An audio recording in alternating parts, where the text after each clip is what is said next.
All right, so you want to really get a handle on your customers, right? Well, you're in the right place. We're about to do a deep dive into CSAT and NPS. Two key customer experience metrics for sure. Exactly. Think of this deep dive as like a cheat sheet. You know, Absolutely. Get these concepts down, Pat. we'll figure out how they work, how they're different, and when you should use each one. And we're going deeper than just like basic definitions. Oh, yeah. We're going to get into some interesting stuff, some nuances you might not realize.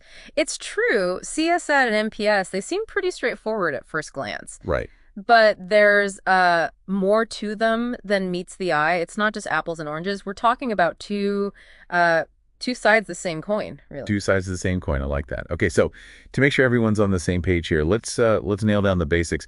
How do we define and calculate these things? Okay, sure.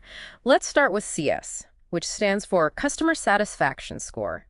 Now, this one is all about how happy your customers are right now with a specific thing. It could be a product, service, or even just like an interaction they just had. It's a Yeah. snapshot. Right. That immediate feeling. Did this make you happy? Exactly. And to calculate it, you just ask a simple question. Something like, on a scale of 1 to 5, 1 being very dissatisfied, 5 being very satisfied, how satisfied are you with whatever the experience was?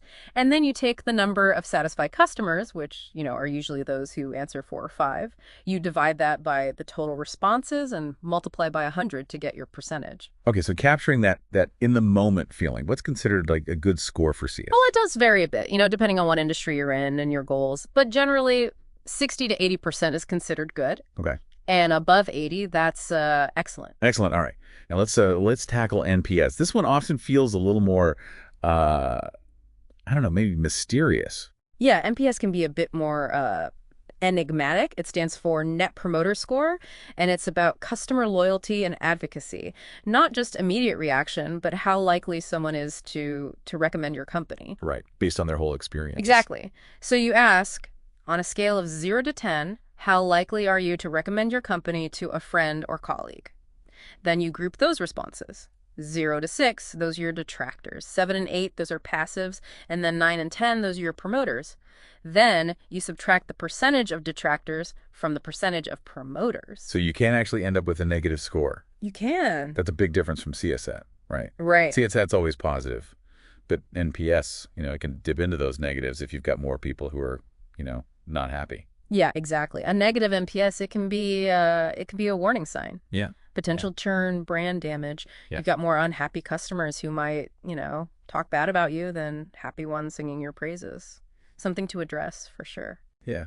So if CSAT is like a snapshot of immediate satisfaction, then NPS is more like a relationship tracker, Yeah. looking at the long term. That's a great way to put it. CHAT focuses on those specific interactions, while NPS is about that overall loyalty built over time, a high NPS. Yeah. That suggests customers aren't just satisfied, they're actually enthusiastic, true fans. Right. They're ready to recommend you.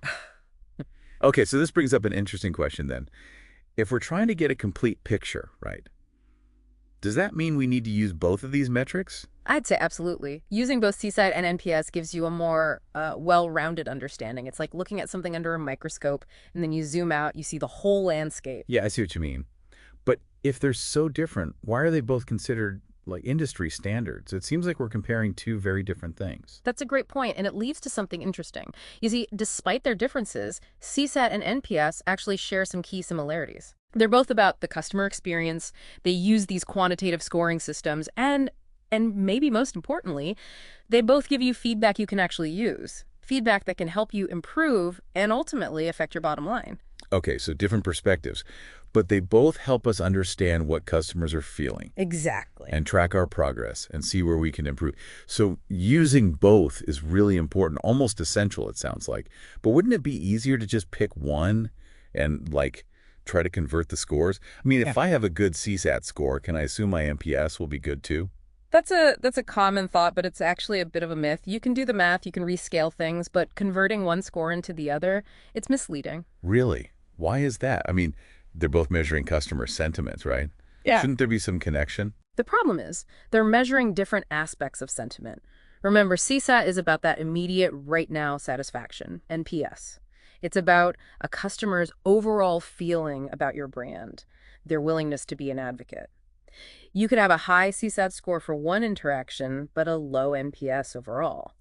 So one good interaction doesn't necessarily equal long-term loyalty. Precisely. And the reverse is true too. Each metric tells you something unique. Trying to convert one into the other, it's like trying to fit a square peg in a round hole. Makes sense. So each serves its own purpose. Trying to convert them just confuses things. So how do we know which one to use then? It depends on what you're aiming for. If it's overall brand advocacy, loyalty, then NPS is your go-to. If you need specific feedback, like on certain touch points or experiences to see where you can improve, CSAT is the better choice. So the right tool for the job. Okay, so what are some best practices, things to keep in mind once we've picked the right metric? The key is making it easy for your customers to give feedback. Use channels they're already on, like WhatsApp, Facebook Messenger, email, even chatbots. Don't make them hunt for the survey or make it too complicated. Right, meet them where they are. Okay, what about the survey itself? Any advice on how to make that effective? Keep it simple. Clear, concise questions, no jargon, nothing too complex. You want everyone to understand exactly what you're asking, and make sure you're using scales that are easy to understand and actually give you meaningful data. So no trick questions. No trick questions. And don't forget to follow up. Don't just let the feedback sit there, acknowledge it, thank people for their time, and actually act on what they say. Shows you're actually listening. Speaking of which, this makes me think of Marin. Can you tell us a little bit about that and how it ties into all this? Marin is it's a platform that can actually help you put these best practices into action, collect that valuable customer feedback. They have pre-designed CSAT and NPS surveys, fast survey channels, and tools to analyze that data and actually use it. If you're serious about improving your customer experience, Marin is worth checking out. Great. We'll make sure to include a link in the show notes for anyone who's interested. Now, before we move on, let's give our listeners something to think about. So, think about a recent interaction you had with a company. Which metric, CSAT or NPS, would be most useful in understanding your experience, and why? We'll keep digging into CSAT and NPS in just a bit, but for now, let those customer experience wheels keep turning. Yeah, that's a really good point. It helps to, remember that behind all these numbers are real people and their experiences. Right, and it keeps us focused on what really matters, building those good relationships with customers. So speaking of building relationships, there's another angle we haven't really touched on yet, the way that CSAT and NPS can actually influence each other. Oh, yeah, for sure. I mean, we've talked a lot about how they're different, but there's this ripple effect that can happen. Like, let's say a customer has just a fantastic experience with your support team, and they give you a glowing CSAT score. Okay. That one interaction might not instantly turn them into a diehard fan or promoter, but it does contribute to their overall feeling about your company. So a bunch of positive CSAT scores could, over time, lead to a higher NPS. That's the idea. Think of it as building a foundation. Each positive interaction, each good CSAT score, it adds another brick to that foundation of loyalty. And eventually that can lead to a higher NPS because their trust and positive feelings are growing. Yeah, that makes sense. It's like a chain reaction, a positive feedback loop. But what about the flip side? Can a bad CSAT score hurt your NPS? Absolutely. One bad experience can really stick with someone, It can outweigh a lot of good. It's like that saying, one bad apple spoils the bunch, right? Even if someone generally likes your company, one frustrating interaction can damage that trust they have and make them less likely to recommend you. So it goes both ways. It does. Good CSAT can help NPS, and bad CSAT can hurt it. Makes those individual interactions even more important, huh? Totally. Every single touch point matters. And this also shows why it's so important to not just look at the scores themselves, but to dig into the why behind them. Right, to understand the story behind the numbers. So how do we do that? Well, looking at the qualitative feedback, the comments people leave, that can be really insightful. Why did they give you that score? What specifically did they love or hate? Okay. It adds context. It's like, you have the map, but then you got to get on the ground and actually explore the terrain. I like that. The map gives you the overview, but you need to actually walk the path to really get it. Exactly. And that's where it gets exciting, I think. When you combine the quantitative data, the numbers from CSAT and NPS with that qualitative feedback, the stories, then you get a really powerful picture of the customer experience. It's like putting together a puzzle. Yeah. Each piece of data, whether it's a number or a comment, it all contributes to the big picture. So what does this look like in action? How do we actually use this information to make changes? The key is to turn those insights into concrete actions, not just fixing the problems, but actually designing an experience that encourages people to become advocates. So creating a good experience consistently that turns satisfied customers into like super fans. Exactly. And this makes me think about using these metrics to, understand different groups of customers. Can we segment NPS data to get even more specific insights? Yeah, that's a good question. Can we? We can. Segmenting your NPS scores by demographics, age, location, purchase history, stuff like that, it can reveal a lot. For example, you might find that, say, younger customers are more likely to be promoters, or, people who buy a certain product are less likely to recommend you. And then you can adapt your strategies accordingly. Ah, okay. So we can see where we're doing well with certain groups and where we need to step it up for others.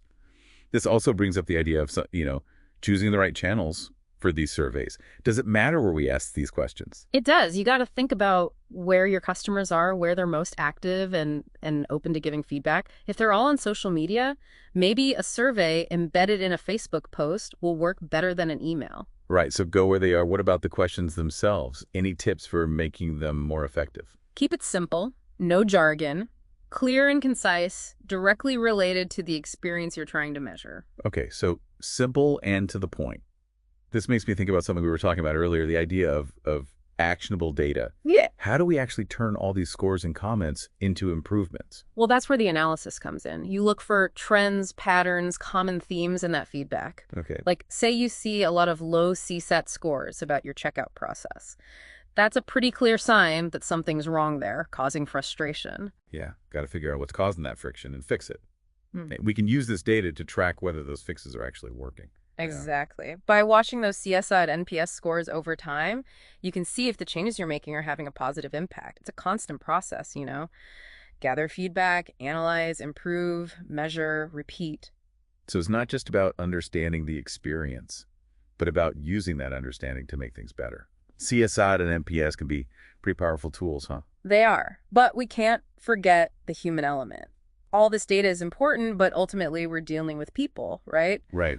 We need to approach these metrics with empathy and a genuine desire to build good relationships with customers. I love that. This has been such a great conversation. We've gone way deeper than I expected. It has been. It's amazing how much we can learn from just a couple of metrics like CSAT and NPS.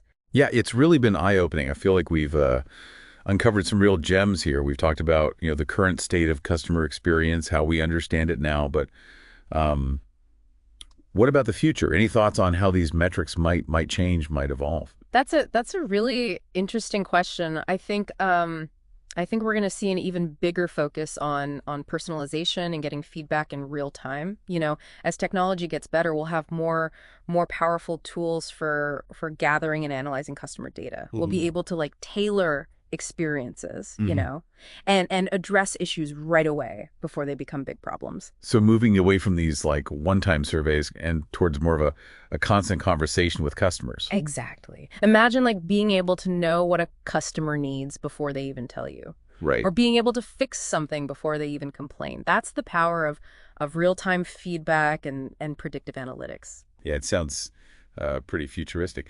But it also makes me think about, the ethics of it all. I mean, if we have all this data, how do we make sure we're using it responsibly, and being transparent with customers? Oh, that's a huge point. Customer trust is everything. The more data we collect, the more important it is to be open about how we're using it. We should be using it to make things better for them, not to take advantage. Right. So it's about finding that balance. It is using the power of data and technology, but always doing it ethically and protecting customer privacy. Yeah, I think the companies that can do that can find that balance, those are the ones who are going to really succeed in the future. Absolutely. Those are the ones who are going to win. Well, this has been a fantastic deep dive. We've covered a lot of ground, haven't we? From the basics of what CS8 and NPS are, all the way to, the nuances, the best practices, and even what the future might hold. It has been a pleasure. I've really enjoyed this deep dive. Me too. I feel like I've learned so much about how these metrics, these seemingly simple metrics, can really be powerful tools for building those strong customer relationships, driving improvements, and really shaping the future of how businesses connect with their customers. And for our listeners out there, remember, this is just the beginning. Keep learning, keep experimenting, and most importantly, keep talking to your customers. Until next time, happy data diving.